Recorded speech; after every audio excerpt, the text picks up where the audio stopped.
ನಮಸ್ತೆ ಸ್ನೇಹಿತರೆ, right way ಚಾನಲ್ಗೆ ಸ್ವಾಗತ. ಪ್ರಿಯ ವೀಕ್ಷಕರೇ, ಕರ್ನಾಟಕ ರಾಜ್ಯ ಸರ್ಕಾರ ಜನತೆಗೆ ಮತ್ತೊಂದು ಸಿಹಿ ಸುದ್ದಿ ನೀಡಿದೆ. ಆಸ್ತಿ ವಿವರಗಳಲ್ಲಿ ಮಾಲೀಕನ ಹೆಸರು ಸೇರ್ಪಡೆ ಬದಲಾವಣೆ ಶುಲ್ಕವನ್ನು ನಮೂನೆ 9 ಮತ್ತು 11A ವಿತರಿಸಿದ 1 ವರ್ಷದ ಒಳಗೆ ಗರಿಷ್ಠ 4 ಕಂತುಗಳಲ್ಲಿ ಗ್ರಾಮ ಪಂಚಾಯಿತಿ ಸಂಗ್ರಹಿಸಲು ಅವಕಾಶ ನೀಡಿ ಸರ್ಕಾರ ಆದೇಶಿಸಿದೆ.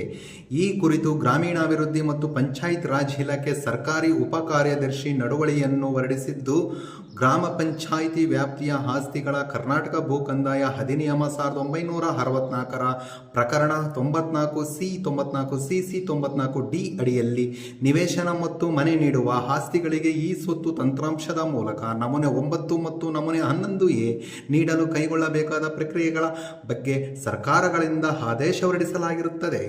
ಕರ್ನಾಟಕ ಭೂ ಕಂದಾಯ ಅಧಿನಿಯಮ 1964ರ ಪ್ರಕರಣ 94D ಅಡಿಯಲ್ಲಿ ಕಂದಾಯ ಇಲಾಖೆಯಿಂದ ವಿತರಣಾ ಮಾಡಲಾದ ಹಕ್ಕುಪತ್ರಗಳಿಗೆ ಸಂಬಂಧಿಸಿದಂತೆ ಗ್ರಾಮ ಪಂಚಾಯಿತಿಗಳಲ್ಲಿ ಉಂಟಾದ ಗೊಂದಲಗಳಿಗೆ ಸಂಬಂಧಿಸಿದಂತೆ ಸೂಚನೆಗಳು ನೀಡಲಾಗಿದೆ ಎಂದು ತಿಳಿಸಿದ್ದಾರೆ.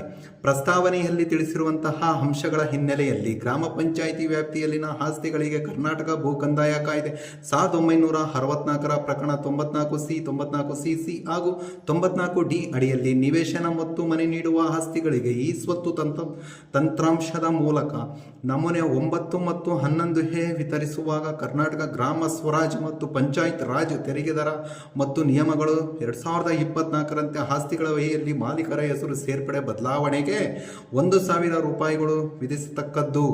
ಮೇಲೆ ವಿವರಿಸಿದ ಹಾಗೆ ಆಸ್ತಿಗಳ ಫಲಾನುಭವಿಗಳಿಗೆ ಆಸ್ತಿಗಳ ವಹಿಯಲ್ಲಿ ಮಾಲೀಕರ ಹೆಸರು ಸೇರ್ಪಡೆ ಬದಲಾವಣೆ ಶುಲ್ಕವನ್ನು ನಮೂನೆ 9, 11A ವಿತರಿಸಿದ 1 ವರ್ಷದಲ್ಲಿ ಗರಿಷ್ಠ 4 ಕಂತುಗಳಲ್ಲಿ ಗ್ರಾಮ ಪಂಚಾಯಿತಿ ಸಂಗ್ರಹಿಸಲು ಆದೇಶಿಸಿದೆ.